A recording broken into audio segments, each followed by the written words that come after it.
जैसा कि मैं पहले आपसे राजनीतिक भूगोल की प्रकृति पर चर्चा कर रहा था, उसके कुछ बिंदु हम डिस्कस कर चुके थे, जिनमें एक बिंदु जो आपके सामने है वो इस तरह से था कि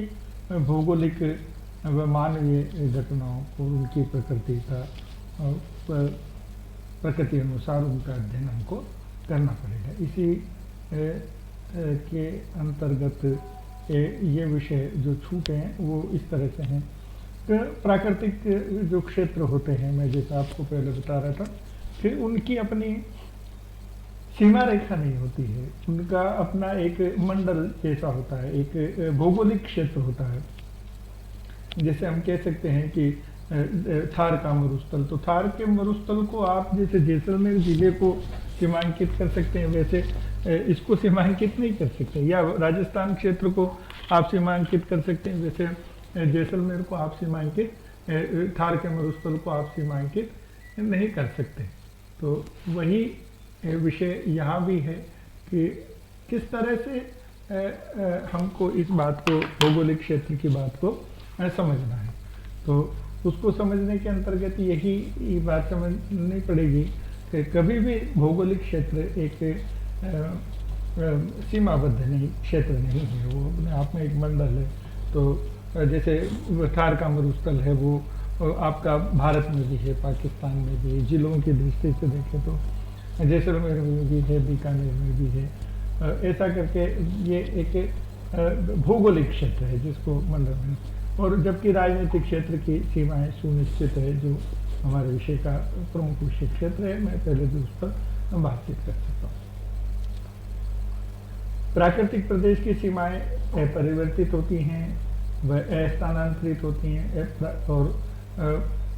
ये कह सकते हैं कि प्राकृतिक प्रदेश जो वर्षों से जैसा चले आ रहा है, बहुत अधिक जलवायु में परिवर्तन नहीं होता है तब तक तो वो किसी भी रूप में परिवर्तित नहीं होती। जैसे हिमालय का क्षेत्र है, तो सारा हिमालय कालांतर में बिल्कुल घिसकर मैदान हो जाएगा,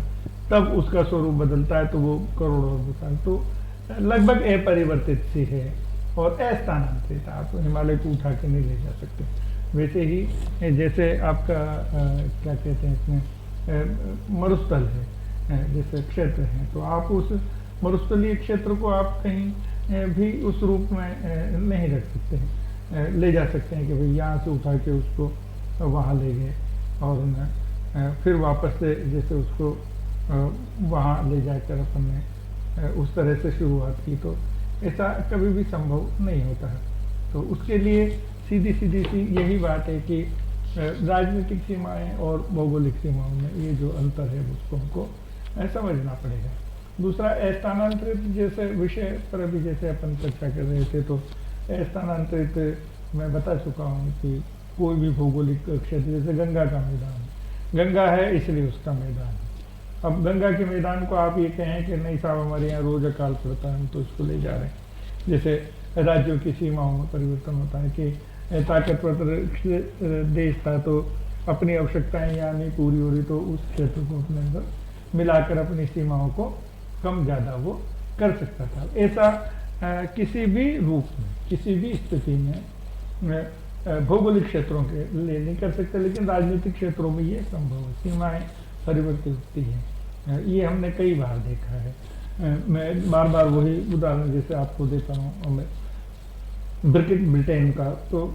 हमको ध्यान में आता है कि कहते हैं कि उसका साम्राज्य इतना बड़ा था कि कभी सूरज अस्त नहीं होता था, उत्तर से लेकर दक्षिण, पूर्व से लेकर पश्चिम तक उस राज्य की सीमाएं थी। उन्होंने अधिग्रहित कर रखा था लोगों को, पर उनका शासन था, उन्होंने जैसे कि सैनिक ताकत के कारण से उन क्षेत्रों को अपना गुलाम बना रखा था। लेकिन कालांतर में क्या हुआ, धीरे धीरे सारी जो आपका जिसको कहते हैं रूस का ब्रिटेन था वो छोटे से, और आज तो ऐसा है कि इतने बड़े मानचित्र में, विश्व के मानचित्र में, मुझे नहीं लगता है कि अगर आपको विश्व का मानचित्र बनाने के लिए कहा जाए तो आप ब्रिटेन बनाते हैं, इतना छोटा। उसी तरह से आप लोगों ने पिछले दिनों देखा कि रशिया एक बहुत बड़ा राज्य था, और जैसे वहाँ उदारवाद, ग्लासनोस्ट और वो उसकी शुरुआत हुई, तो उसके बाद में हमने देखा कि बहुत बड़ा भाग राज्यों में रशिया विभक्त हो गया। तो दुनिया के मानचित्र पर कई ऐसे राज्य, नवीन राज्यों का सृजन हुआ, नए राज्य बने। तो ये एक अनोखी राजनीतिक घटना है। तो हमको इस बात को समझना पड़ेगा कि ये राजनीतिक घटनाएं जो आपके बिल्कुल राज्य से संबंधित हैं, वो तेजी से परिवर्तित होती है, उनमें परिवर्तन होता है, उनके स्वरूप में परिवर्तन होता है। और यही सब चीज़ें आपको उस राज्य की दूसरी सब चीज़ों से भी जोड़ती है, जैसे उनका जो वहाँ का स्टैटिस्टिक्स है और वो सारी चीज़ें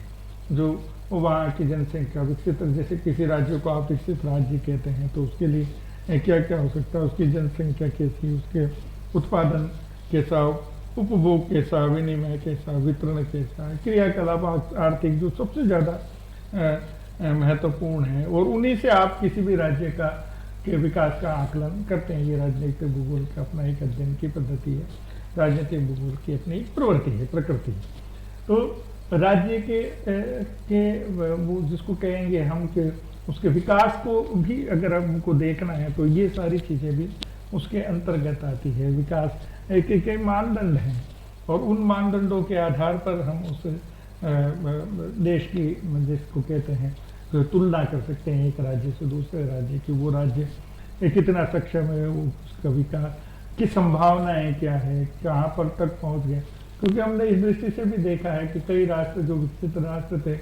कालांतर में वो उस समायोजन नहीं कर पाए परिस्थितियों में, तो धीरे धीरे वो अप्रासंगिक हो गए। तो अप्रासंगिक होना और ये सारी चीज़ें या उनके को मेंटेन रख पाना सारी परिस्थितियों को, इसके लिए ज़रूरी है कि वो सारी परिस्थितियाँ जो किसी भी राज्य को जिसको कह सकते हैं तो पावर बनाती है, तो उसके लिए आवश्यक है कि वो सब बातें वहाँ से वो पूरी होती हों, पूरी होंगी तभी जाकर वो सारी की सारी चीज़ों का मूल्यांकन हम कर पाएंगे। और एक विशेष बात और है कि जनसंख्या संबंधी सभी जो आपके आंकड़े हैं, उनकी जो मूल्यांकन है, उनका विश्लेषण जो है, वो संपादन है, संकलन है, ये किसी दुनिया भर के राष्ट्रों की अब हमारे पास नीचे से नीचे तक अवेलेबल है। लेकिन इनकी कहाँ ज़रूरत है, ये क्या प्रकृति है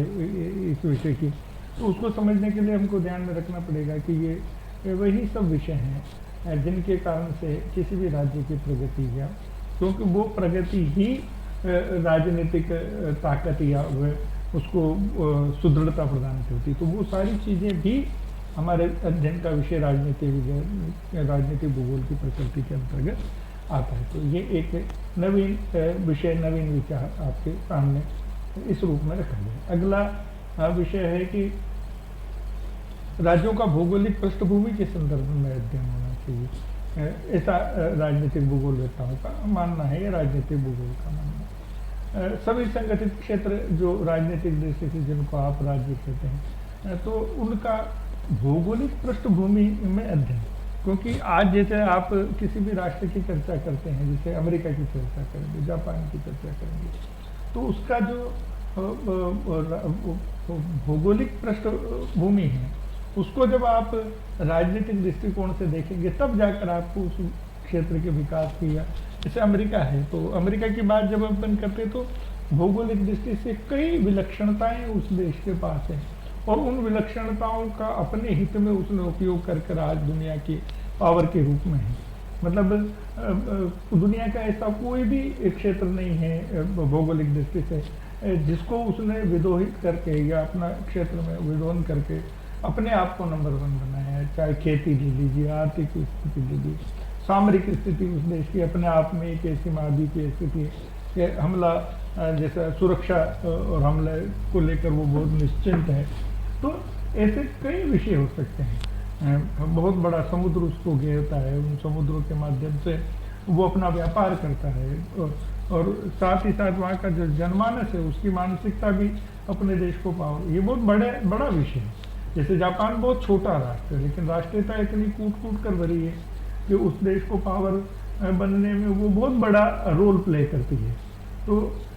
ऐसे जो विषय हैं जो उस देश को ताकत देते हैं, वे सभी विषय भी हमको भौगोलिक उन संदर्भों में पढ़ना पड़ेगा, नहीं तो हमारा ये जो विषय है वो अधूरा रहता है या कहीं ना कहीं कुछ न कुछ छूटता है। राज्य राजनीतिक, आर्थिक, सामाजिक, सांस्कृतिक और आदि सभी गुण संपन्न इकाई होने अतिरिक्त पार्थिव इकाई, पार्थिव इकाई का मतलब एक जो हमको ओरिएंटल खड़ा दिखाई देता है सारा का सारा राष्ट्र, और उसकी सार्थकता, मतलब जैसे कि कहते हैं ना कि देश खड़ा हो गया, खड़ा होने का मतलब ये है कि वो विकास की ओर बढ़ चला है, वो उस जागृत अवस्था में है कि मैं अब अपने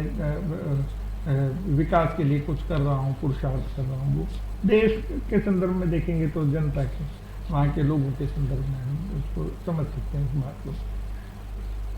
संपूर्ण धरातल का आकार, आकृति, स्थिति, संसाधन, अर्थव्यवस्था, शासन प्रणाली, राजनीतिक विचार आदि विविध प्रकार के से राज्यों में विभक्त हैं। सब बात को, इस बात को व्यापक दृष्टि से अगर अपन देखते हैं तो ये बात आपके ध्यान में आएगी कि प्रत्येक राष्ट्र अपनी एक व्यवस्था लेकर चल रहा है, उसकी अपनी एक राजनीतिक, जिसको कह सकते हैं हम, व्यवस्था है। उस राजनीतिक व्यवस्था में उसके कई सारे ऐसे विषय हैं जिन पर उनका का अध्ययन और वो सारी चीज़ें बहुत ज़रूरी है। जैसे संसाधनों की स्थिति को आपको जानना जरूरी है, अर्थव्यवस्था को जानना जरूरी है, उस देश की स्थिति को जानना जरूरी है। शासन की प्रणाली कौन सी प्रणाली शासन के, मतलब जैसे अब अगर आप अमेरिका की बात करें और ये पहचानना चाहें यहाँ पर हम, तो वो देश प्रगति क्यों कर रहा है, वहाँ इतने सुदृढ़ता हर दृष्टि से क्यों है, तो तब आपको इन सब विषयों पर भी बात करनी पड़ेगी कि इसकी आकृति कैसी, आकार कैसा है, स्थिति कैसी है, संसाधन कौन कौन से हैं जो उसको ताकत देते हैं। अब एक संसाधनों की बात करते हैं तो दुनिया में भंडारण की दृष्टि से जब इस बात को विचार किया जाता है तो दुनिया के तेल के और कोयले के सबसे बड़े भंडार अमेरिका में। तो लेकिन इन दोनों में से एक भी चीज़ वहाँ पर फिलहाल नहीं निकाली जाती। जैसे तेल की बात की जाती है तो तेल के सब ड्रिल कर अपने जितने भी कुएं हैं उनको सील लगा रखा, मतलब दुनिया भर का जब तेल खत्म हो जाएगा तब अमेरिका अपने तेल का उपयोग करेगा। तो ये एक जिसको कह सकते हैं कि पॉलिटिकल स्ट्रेटेजी है, आर्थिक स्ट्रेटेजी कह सकते हैं जिसको कि मेरे संसाधनों का उपयोग, क्योंकि ये नॉन रिन्यूएबल संसाधन ये वापस नहीं बनेंगे, तो ऐसी स्थिति में उनकी महत्ता को उस देश के लोगों ने समझा और अपने उन संसाधनों का उपयोग अपने राष्ट्र के हित में कैसे कर सकते हैं, ये बहुत महत्वपूर्ण। अब ये जो बात है ये भौगोलिक और राजनीतिक बात का अपने आप में कितना जबरदस्त गठबंधन है, विश्लेषण है, इससे हम उस राष्ट्र के विकास की बात करें। जिस राष्ट्र का सोच इस तरह का, तो ये आप तय मानकर चलिए कि उसको पावर बनने से कोई नहीं रोक सकता। और जापान के कई उदाहरण आप लोगों ने देखे हैं, कहते हैं कि राष्ट्रीयता का जो स्तर है जापान का, वो दुनिया का सबसे निराला है। वहाँ की राष्ट्रीयता लोगों में जो है उसकी अपन कल्पना नहीं कर सकते। अब उनके लिए राष्ट्र का स्थान कहाँ आता है अपने दैनिक जीवन में, उसकी आप हम